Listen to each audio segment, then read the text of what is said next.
Hi everybody, today I'm going to teach you how to make my mile-high quiche. And the first thing you need is eggs, of course. I like the organic eggs, I just like the flavor of them, but you can use any eggs that you have. And that goes for the cheese. This cheese is awesome. I use a couple different kinds of cheese here, and I'm a cheese lover, so you can choose whatever kind you like. Black pepper, the sea salt flakes I promised I would show you. I'm going to show you those a little bit later, but that's my favorite sea salt. Bell peppers, and then some heavy whipping cream. This is like the full fat, you guys. The full fat heavy whipping cream right there. And then I have some little sweet potatoes, and those are some pork sausages. And I have Chinese chives, but you could use scallions or green onions or whatever. And this is my homemade pie crust. And that is what we're going to use to make this quiche. So, you could use anything you have on hand, but this is what I had on hand. The one thing you do need is this fluted tart pan. It has a removable bottom, see? And you can use a pie plate too, but you're not going to get the same height as if you use one of these fluted tart pans. Now I used some bacon fat. I told you this quiche was rich, y'all.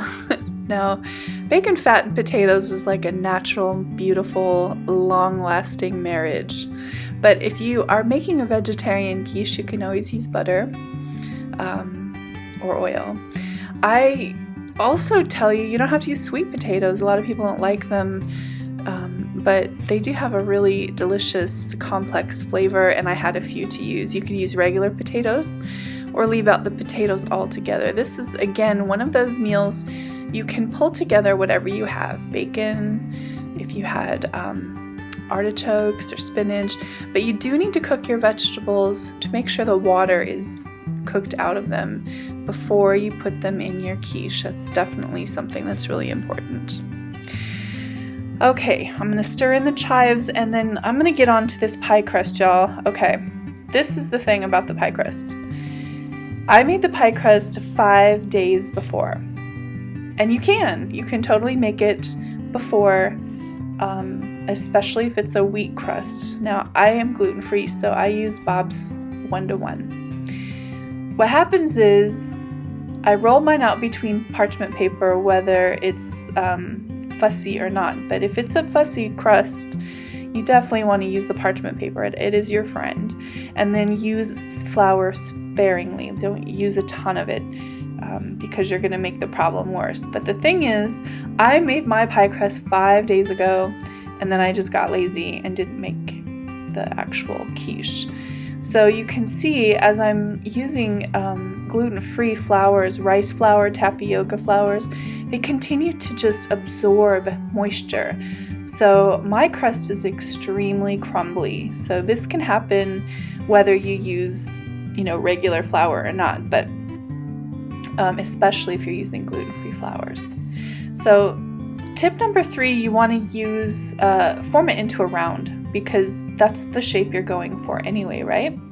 So if you can form it into a round, it helps you achieve the final shape, which is round, and that's what we're going for. If you had a square tart pan, I would say go for a square, or if you had a rectangle tart pan, you could go for a rectangle.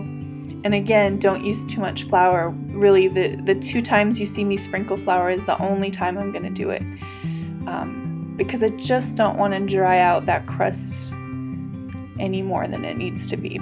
And so you put another piece of parchment over the top, roll out between parchment, use flour sparingly, and form into a round. Those are the first 3 tips that I want to give you when you're working with a fussy pie crust. And then the tip number 4 is roll from the center out.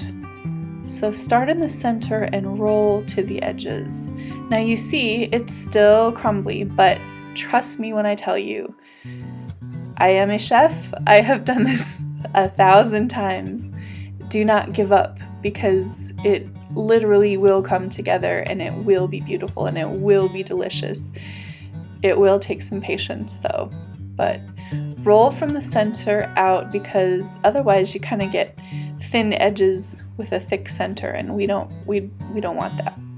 So tip number 5 is to try to maintain your round shape. You start with a round shape and maintain the round shape. So see, I use my knife, and anywhere that's starting to get kind of oval shaped, I just cut it and patch it back over the part that needs to maintain the round shape.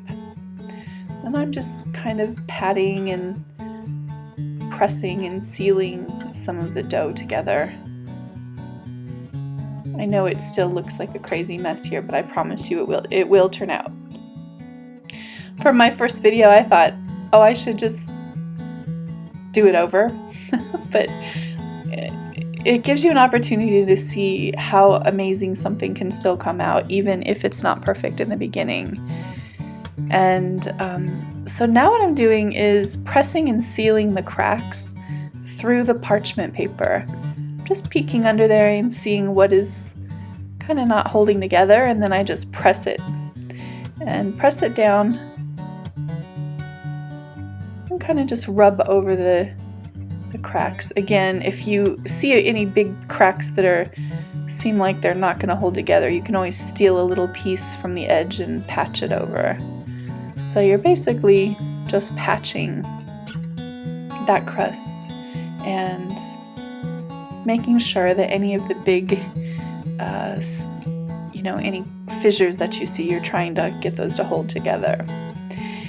Now, I'm going to recommend tip number 7 is that you spray the tart pan lightly. Now, normally there's enough butter in the crust, you really don't have to spray it, but I'm anticipating that we're going to have to press some of this into the tart pan. And that's because this is really crumbly and it's likely to break apart. So that's why I'm recommending it in this particular case. So now the next part of this is the scary part. You're going to take that whole crust and just flip it in one bold motion into the pan. And you have to be kind of bold. No, it's not going to be perfect. There we go. But you have to kind of be bold with it. You can try to do it lightly, and it's possible the whole thing will just crumble into a million pieces. Don't panic. Don't panic. I promise you. I know it looks terrible, but I promise you. Tip number 9, just press it into the pan. And so, basically I'm just taking the pieces that fell off and I just start pressing it into the pan. Now, in the future, I'm going to do one for you that works out absolutely perfect, because I am a master baker, and this is a good opportunity to show you that something still can work out, even though if it looks like a failure at first. Tip number 7, patch and seal. So you're just going to patch the pieces of the crust and press it into the pan until it all forms, an even sealed crust, just like that. And the thing is, that's why I had you spray the fluted pan.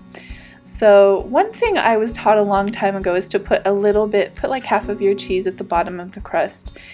It melts and kind of forms a little layer to prevent sogginess. So that's one of the tips and tricks that I learned about making quiche. I used to work in a bakery, and we sold hundreds of quiches there every few days, just hundreds and hundreds of slices of quiche. So you put all your mixture in, and then the heavy cream. Now, I put it into this Vitamix not because I want to blend the heck out of it, but just because it was quick and easy, and it makes it easy to pour.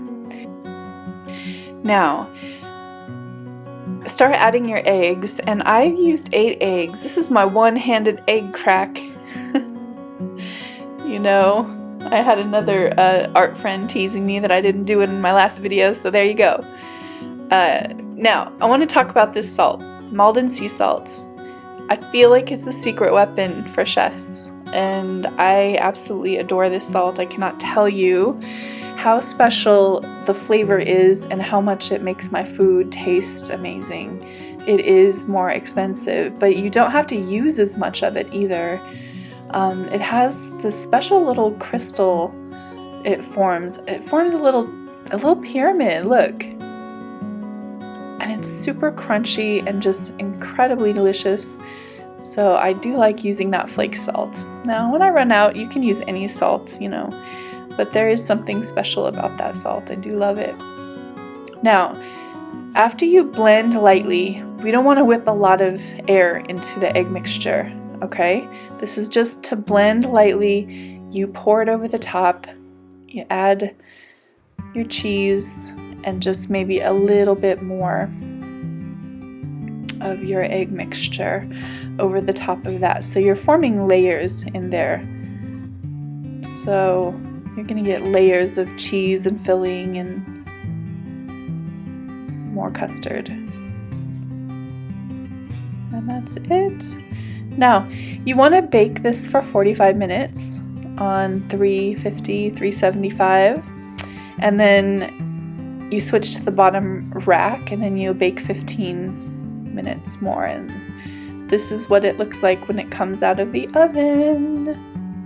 Now you want to remove the outer ring. So set it on a can of something and that ring should just fall off.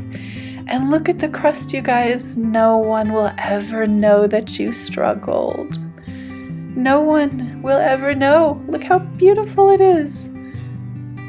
It's literally just perfect. And then you can gently lift your quiche off of the tomatoes and the ring is magically removed. That's another reason why I wanted you to spray, just so it comes out of there really super easy and you're not struggling to remove any of that delicate crust. Now, as hard as this is, you should allow it to cool for 15-20 minutes at least.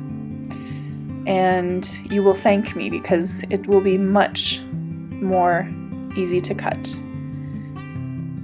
Use a very sharp knife. This is after 15-20 minutes of resting. Look at how that crust just shatters. And that's what you're looking for. Just a delicate crust. It shouldn't be tough. And this is the gluten-free version too. I'm going to share my pie crust recipe in a separate episode all of its own because it's a very special recipe and it works. Look at that, y'all. So pretty. So delicious. Oh my gosh. You just can't be mad at that. You just can't. It was so good.